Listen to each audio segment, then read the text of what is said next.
오늘은 국무위원들까지만 숫자를 좀 제한해가지고 전심 준비했다고 하니까 생색은 내고 가십시오. 감사합니다. 비상경제 관련해서 한 말씀 이제 마무리됐는데 드리겠습니다. 사실 중동전쟁 발발 이후에 대통령님께서 매우 신속하게 체제를 갖춰주셔서 저희들이 국제적으로 비교해보다 상당히 잘 대처를 한 것 같습니다. 최고 가격제, 매점 매석 금지, 공급망 다변화, 전쟁 추경 편성, 피해 지원금 다 저희들이 다방면적으로 대처가 잘 된 것 같습니다. 또 그런 점에서 국민 여러분들께서도 협조해 주셔서 대단히 감사드리고요.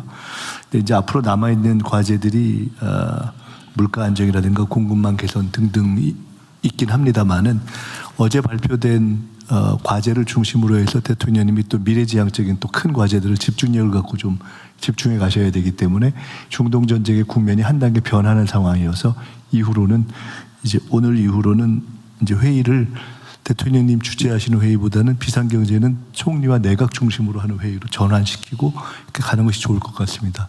네, 그렇게 그래도 될 것 같아요. 네, 그렇게 하는 것이 좋을 것 같다는 말씀을 드립니다.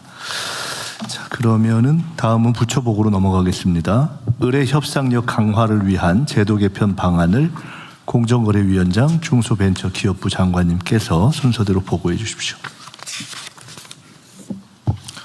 예, 본안건은 중소벤처기업부, 고용노동부 등 관계부처와 함께 마련한 것으로 중소기업, 소상공인 등 경제적 약자들이 연합해서 대기업 혹은 중견기업과 대등하게 협상할 수 있도록 공정거래법을 개편하는 것입니다. 공정거래법상 금지된 공동행위의 예외를 인정하는 것이 법 개정의 주된 내용입니다. 단체 협상은 허용하되 부작용을 최소화하도록 민관 합동 TF를 구성해서 논의해 왔었고요. 이해관계자의 의견을 폭넓게 수렴했습니다. 우선 중소기업 소상공인 단체 협상 허용 방안을 말씀드리겠습니다. 국내 사업자의 98.2%를 차지하는 소기업과 소상공인들만 참여하는 단체 협상의 경우 공정위에 통지만 하면 심사 없이 담합 규정의 적용을 면제할 것입니다. 협상 상대방은 대기업과 중견기업이고 공정위의 통지 즉시 5년간 효력이 인정됩니다. 소비자 이익에 현저한 침해가 발생할 경우에는 향후 금지 명령을 내릴 수 있도록 했습니다.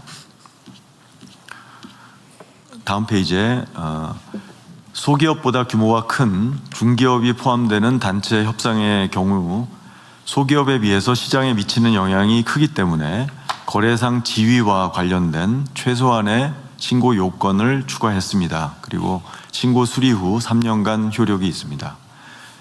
이들 중기업 단체가 대기업 혹은 일정 규모 이상의 중견기업을 상대로 할 때만 단체 협상, 단체 행동을 허용할 것입니다. 다만 단체 협상이 소비자 피해로 이어지지 않아야 합니다. 소비자 이익의 침해나 공익 침해 같은 부작용 발생의 우려가 클 경우에는 특례 적용을 중단할 수 있도록 사후 통제 장치도 함께 마련하였습니다. 그러나 이 경우에도 사후 통제 전에 이루어지는 행위에 대해서는 면책됨을 명확히 해서 중소기업의 법적 부담은 최소화하였습니다. 허용되는 행위 유형과 관련해서는 사업자 간 가격, 거래 조건, 거래량, 거래 지역 등에 대한 합의와 정보 교환이 모두 포함되고 공동 납품 거부와 같은 단체 행동까지도 교섭력 강화를 위해서 원칙적으로 허용됩니다.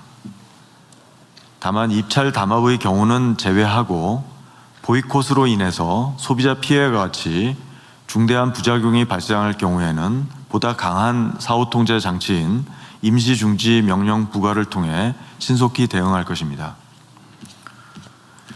이번 제도 개편을 통해서 우리 경제에서 매우 높은 비중을 차지하는 중소기업, 소상공인들의 담합으로 소상공인들이 담합으로 처벌될 우려 없이 단체 협상, 단체 행동을 할 수 있는 여건이 마련될 것입니다.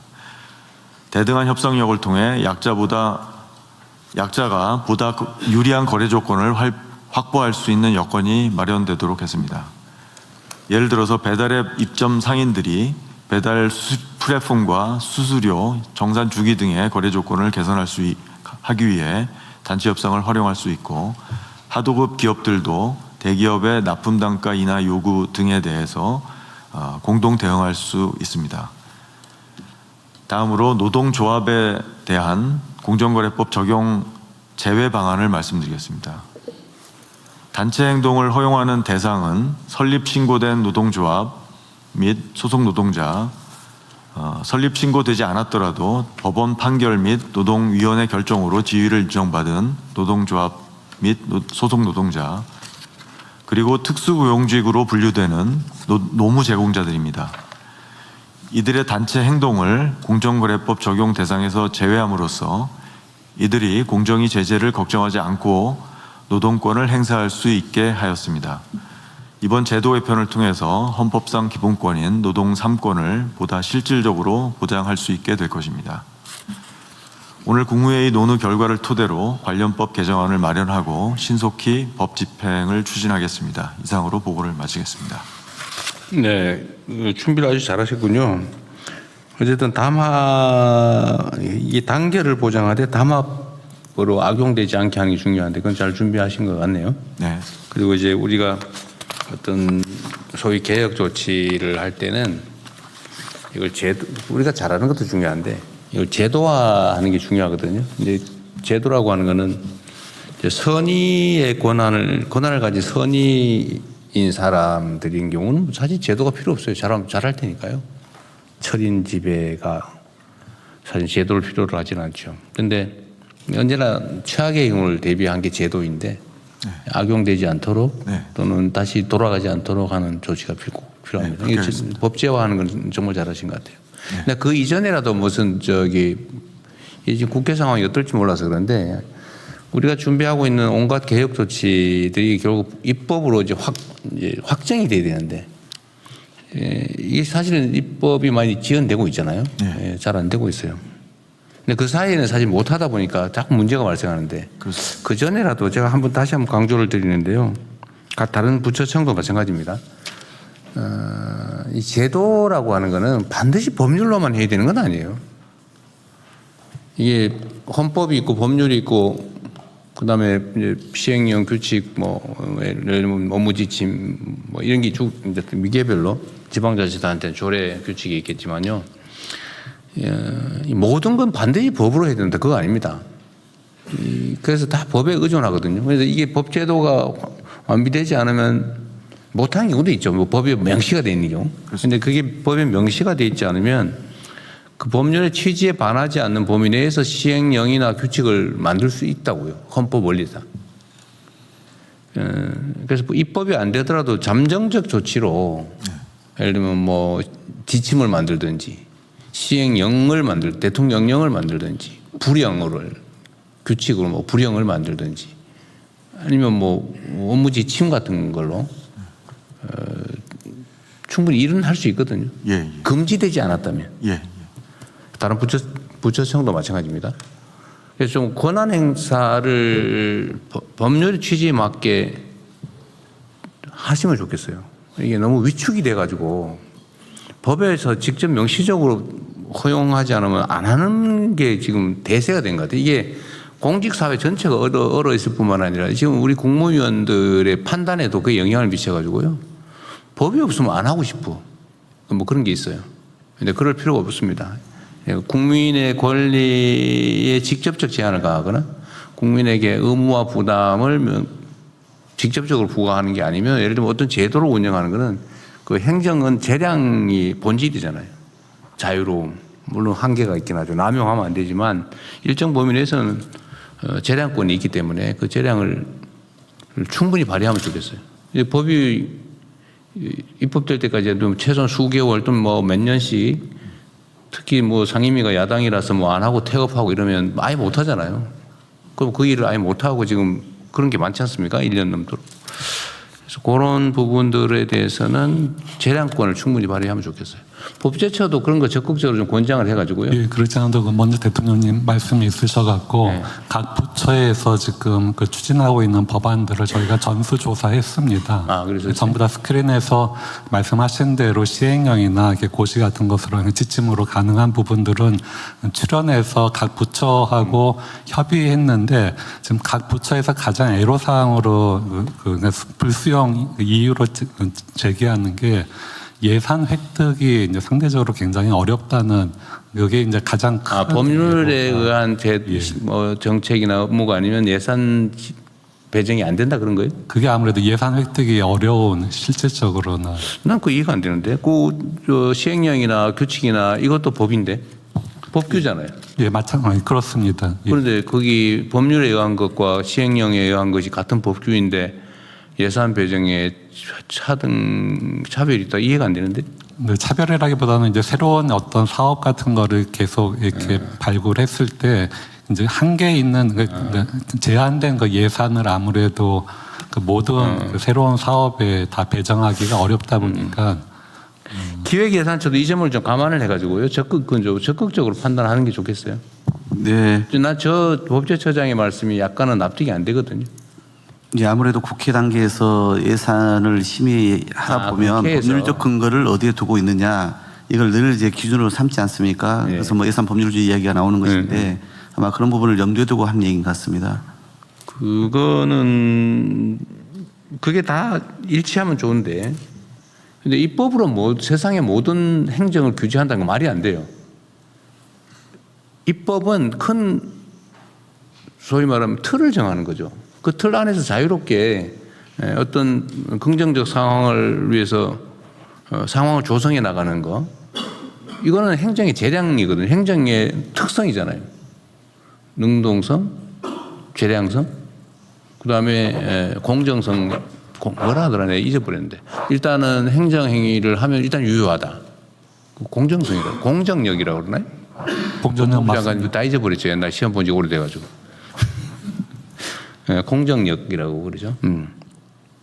어쨌든 그 법률에 의한 것만 예산이 편성된다. 이거는 저는 도구마 같습니다. 이거는 행정과 입법의 한계를 넘어선 것 같아요. 그건 칸을 넘어선 얘기 같습니다. 그럼 점검 한번 해보시죠. 알겠습니다. 아무래도 이제 국민 삶 전반에 지대한 영향을 미치거나 또 장기적이고 구조적으로 예를 들어서 예산이 수반되거나 뭐 이런 부분들에 대해서는 아마 이제 법률에 좀 더 규정을 해야 안정성을 꾀하는 측면이 있을 거고요. 말씀하신 것처럼 그렇지 않고 이게 시행령이나 시행규칙 또는 불령 등을 통해서 또 방침을 통해서 할 수 있는 부분도 분명히 있을 겁니다. 그런 것을 잘 구분토록 해보겠습니다. 근데 국회 입장에서는 예산 심사 과정에서 야 우리가 입법부에서 하라고 한 거 명시적으로 해도 된다고 한 거 아닌 일을 왜 해? 라고 할 수는 있겠죠. 뭐 그 예산 심사권의 범위에 들어가니까. 그러나 원론적으로 입법으로 명확하게 하지 않는 것은 집행 예산을 통해서 집행할 수 없다고 하는 건 아닌 것 같아요. 이게 너무 행정이 경직되고 있어요. 나는 이런 것들이 결국은 불행하게도 사법국가화의 한 경향이라고 봅니다.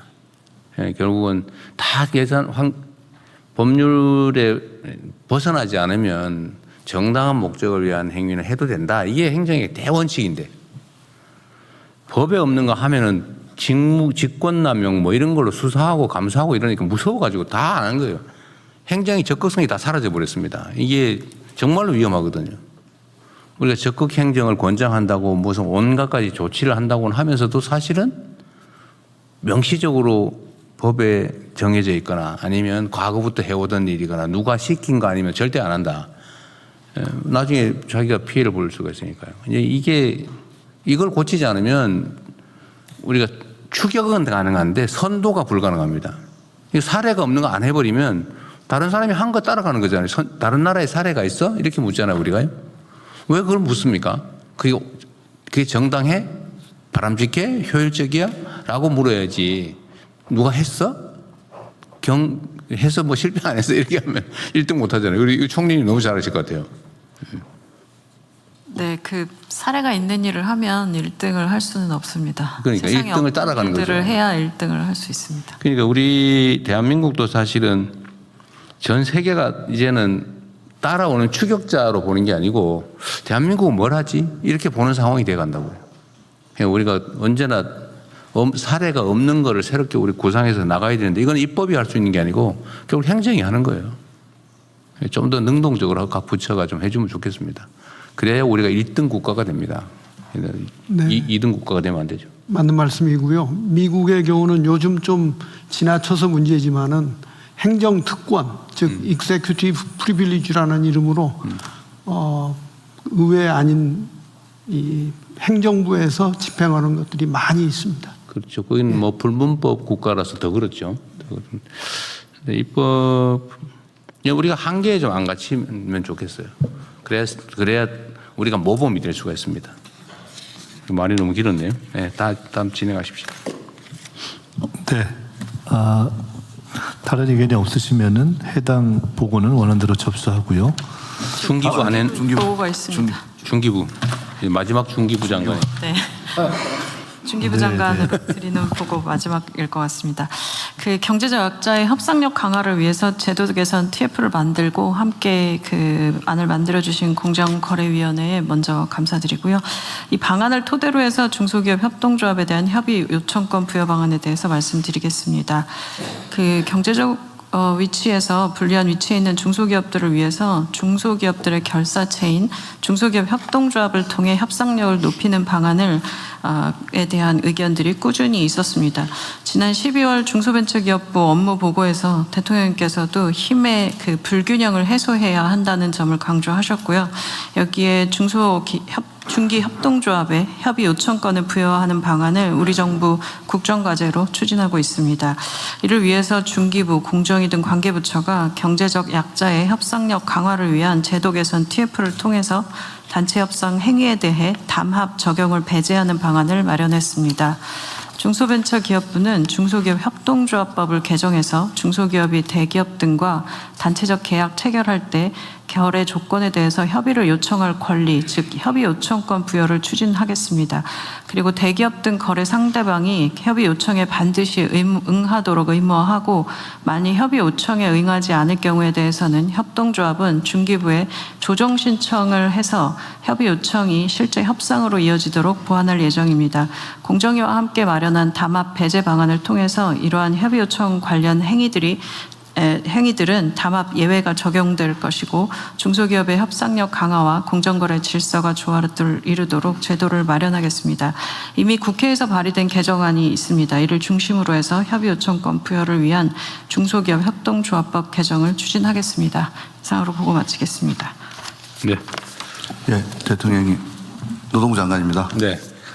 지금 한참 최저임금 심의가 진행 중입니다. 매년 최저임금 인상을 둘러싸고 저임금 노동자와 소상공인, 영세 소상공인들 간의 제로섬 게임, 즉 일부 언론에서 을들의 전쟁이라고 이야기하고 있는데 이 제도는 을들의 전쟁을 을들의 연대로 바꿀 수 있는 단초를 마련할 것으로 기대됩니다.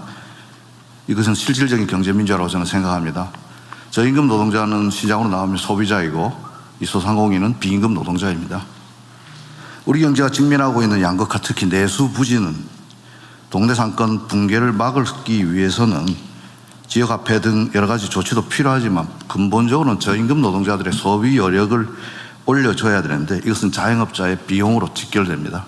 결국 이 문제를 풀기 위해서는 을들이 함께 연대해서 이들의 최종 이득을 보는 상대와 같이 협상할 수 있다면 만약 그를 통해서 저임금 노동자와 소상공인이 제로섬 죽고 살기로 이렇게 부딪히지 않는 단초가 마련된다면 그것이야말로 우리 경제가 직면하고 있는 불평등을 완화할 수 있는 아주 중요한 조치라고 저희들은 생각합니다. 나아가서 이번 공정위에서 그동안 화물연대, 건폭몰이 이런 걸 통해 가지고 노동자 활동을 마치 공정거래법으로 처벌하는 관행들이 없어진다면 어쩌면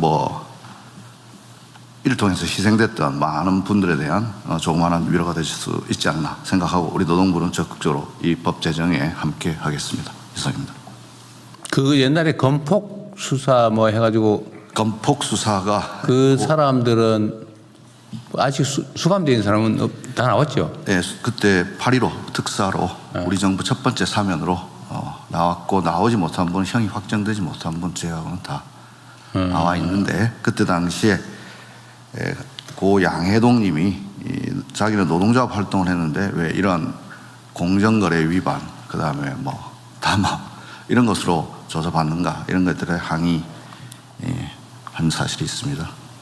그 얘기가 나왔죠. 그런데 제가 그래도 노동법을 나름 연구했던 사람인데 노동쟁의라고 하는 게 기본적으로 단체 행동권이라고 하는 게 네. 속된 말로 나쁘게 표현하면 때를 지어서 무리의 힘으로 위력으로 자신들의 주장을 관철해서 뭔가 경제적 이익을 추가로 획득하는 거잖아요. 그렇습니다.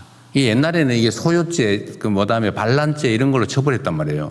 노동법이 생기기 전에. 사회법 원리에 따르면 사회법이 제정되기 전에는 그렇게. 그다 뭐 교수형, 총사령하고 그랬잖아요. 근데 그 후에 이제 노동조합법이 노동관계법이 생겨나면서 이제 단결, 교섭, 행동권이 생겼는데 이거를 건설 노동자들이 왜 때를 지어가지고 저 업주한테 압박을 해가지고 왜 추가로 돈을 받아냈냐? 이 공갈 뭐 이런 걸로 좀 처벌했잖아요. 그렇습니다. 근데 다 난 그게 어떻게 난 법원에서 유죄가 나는지 이해가 안 되는. 그래서 그런 것들은 다 법원에서 임금이라고 다 판정을 받았으면. 그러니까 무슨 뭐라더라 무슨 비? 예, 그게 뭐 있어요. 저기간에 뭐 관리 비슷한. 네, 그런데 그걸 받는 걸 다 처벌을 했는데 그거는 임금이라고 하면서도 단체 행동을 통해서 임금을 더 받거나 요구를 한 건데 그거를 폭력행위로 처벌했잖아요. 그렇습니다. 원시 국가로 되도록 갔던 거죠. 어쨌든 잘 정리되고 앞으로는 그런 일 없게 해야죠.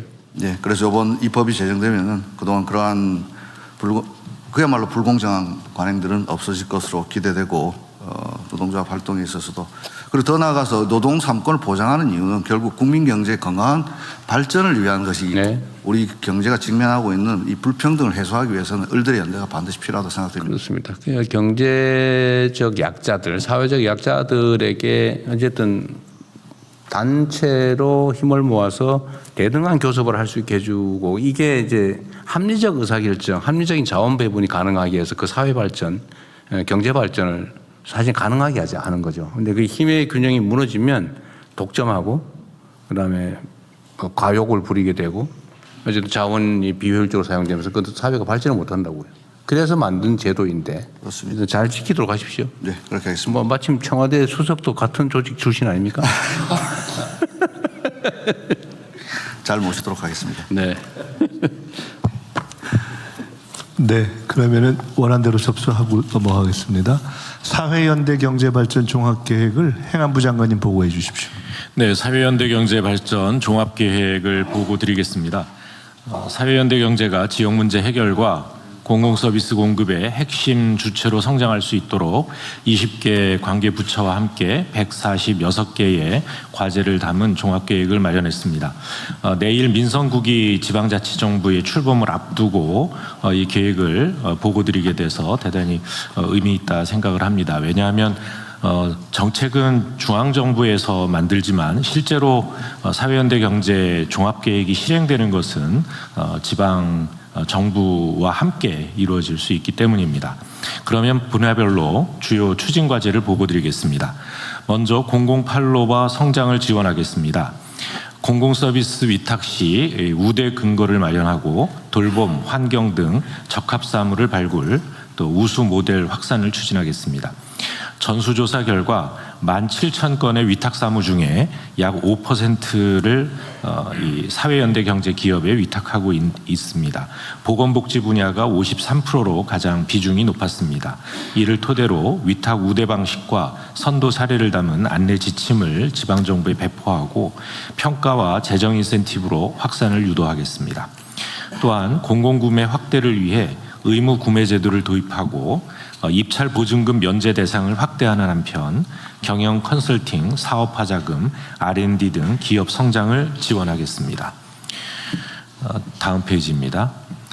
돌봄, 주거, 에너지, 농어촌 등 생활과 밀접한 4대 분야에서도 선도 모델을 만들겠습니다. 먼저 지역 중심 통합 돌봄을 뒷받침하기 위해 통합 지원 협의체 등 지역 내 통합 돌봄 거버넌스에 사회연대 경제 조직이 참여하도록 하고 종합 서비스를 제공하는 컨소시엄 모델도 이 개발 제공하겠습니다. 또한 사회주택 공급을 확대하는 데도 기여하겠습니다. 사회연대경제조직이 위탁 운영하는 특화 임대주택 공급을 확대하고 남양주 별내의 위스테이와 같은 공공지원 민간임대 사업의 신규 공모를 추진하겠습니다.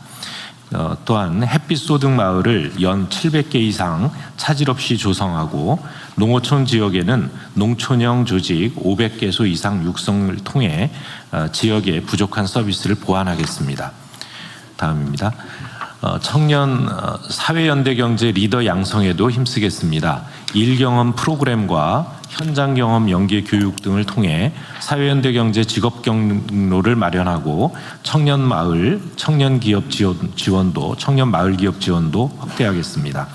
다음으로 사회연대금융 생태계 조성에도 힘쓰겠습니다. 기금 조성과 투융자 사업을 지원하는 전담 기관과 중개 기관을 지정하여 운영하는 한편 임팩트 펀드 조성과 대출 규모 확대를 통해 금융 접근성을 높여 나가겠습니다. 끝으로 제도적 기반을 마련하겠습니다. 지난 4월 법사위를 통과해 본회의에 계류 중인 사회연대경제기본법의 조속한 제정을 통해 통합 추진 체계를 확립하고 지방세와 국공유재산 사용료를 감면하여 기업 성장 환경을 조성하는 데 노력하겠다는 말씀 드립니다. 이 계획을 수립하는데 20개 부처에서 적극적으로 협조해 주신 데 대해서 감사의 말씀을 드리고요. 이 차질 없는 실행을 통해서 유의미한 성과를 조기에 창출할 수 있도록 관계 부처와 함께 최선을 다하겠다는 말씀을 드립니다. 감사합니다. 네, 아주 세밀하게 준비를 잘 하셨습니다. 이번에 제가 이태리하고 그 양자 정상회담을 하면서 어쨌든 이태리의 협동조합 사회연대 경제 분야를 서로 협력하기로 네, 했잖아요. MOU 작성을 네. 했고 제가 시장을 할 때도 이태리에 그것 때문에 출장도 가봐서 네. 현장도 봤는데 이태리 북부에 무슨 주더라? 트렌티노주 말씀. 네, 거기 말고 협동조합이 아주 많이 발달한 주가 스페인에 도레노인가요? 스페인 스페인은 몬드라곤. 몬드라곤인가? 네. 어쨌든 이 사회연대 경제가 차지하는 비중이 대개 한 8%, 10% 뭐 이런 선 정도까지 올라가 있다고 하던데 우리는 한 1% 되나요? 저희 0.2%? 예, 저희는 1%가 채 안 됩니다. 안 되죠. 예, 그런데 0.몇%. 이번 계획을 통해서요. 그래서 2030년까지 EU 국가의 평균인 그러니까 GDP 6% 내지 7%까지 그러니까요. 확대시켜 나갈 계획을 세우고 있고요. 그 다음에 2035년까지는 EU 내에서 사회연대 경제의 선진국이라고 하는 이탈리아나 스페인, 프랑스와 같이 GDP의 10% 규모까지 이 사회연대 경제 규모를 확대할 계획을 가지고 그러니까 이게 협동조합이라고 하는 게 사회 공동체에 매우 도움이 되잖아, 그죠? 네, 오로지 돈을 벌기 위해서 누군가의 돈을 벌기 위해서 누군가는 거기에 도움이 되고 임금을 받고 이게 주류이긴 한데 아니면 창업을 하든가 이게 주류이긴 하지만 그게 아니고 이게 구성원 모두가 대등하게 동등하게 모두를 위해서 공익을 위해서 경제 활동을 하는 것도 가능하다는 걸 보여줘야 되잖아요. 네. 그런데 이게 경험과 좀 의지라고 그럴까? 이게 되게 중요한데 이 잘 안 돼요. 원래 동업하지 말란 말이잖아요. 싸운단 말이에요. 근데 그게 아니고 같이 하는 게 훨씬 더 도움이 되는 영역들이 있는데 그 중에서 가장 유력한 분야가 인허가를 통해서 그냥 이익이 생기는 게 있단 말이에요. 네. 인허가를 통해서. 그게 이제 공공 서비스죠. 대표적으로. 저는 무슨 개발 사업 이런 것도 사실은 가급적이면 협동조합 형태로 하는 게 좋다. 특정 기업한테 허가 내줘가지고 하는 것보다는 지금 다 그렇게 하잖아요. 그죠? 개발 허가 내주고 다 이익 다 업자가 가지고 이렇게 하는 것보다는 그렇게 이익이 인허가 자체로부터 생기는 것들은 구성원 가능하면 다 대다수 아니면 어쨌든 한 개 회사보다는 여러 사람이 갖는 게 공익에 부합하단 말이에요. 그러니까 사적 이익으로 만들기보다는 예, 공동의 준공적 이익으로 만드는 게 공동의 이익으로 만드는 게 중요하죠. 근데 그것도 사실 그 쉽지는 않은데, 근데 그러려면 이제 연습 훈련을 해야 된단 말이에요. 교육 훈련이 필요한데, 이것도 그냥 어디 학원 만들어서 가르칠 수는 없잖아요. 그러니까 연습을 해야 되는데, 네. 그게 제일 중요한 게 공공 서비스 같아요. 여기 지금 제일 먼저 써놓기도 하셨는데. 네네 그렇습니다. 그 중에 특히 뭐 지금 이게 많이 없어진 것 같아요. 오히려 제가 성남시장 할 때는 오히려 우리가 시작을 해가지고 많이 퍼졌는데 지금 거의 없어져 버린 것 같아요. 이게 왜 그러냐면 공공 서비스 위탁받는 게 이권 사업이거든요. 가로 청소 이런 거 하나 인가받으면 권리금이 막 몇십억씩 한단 말이에요.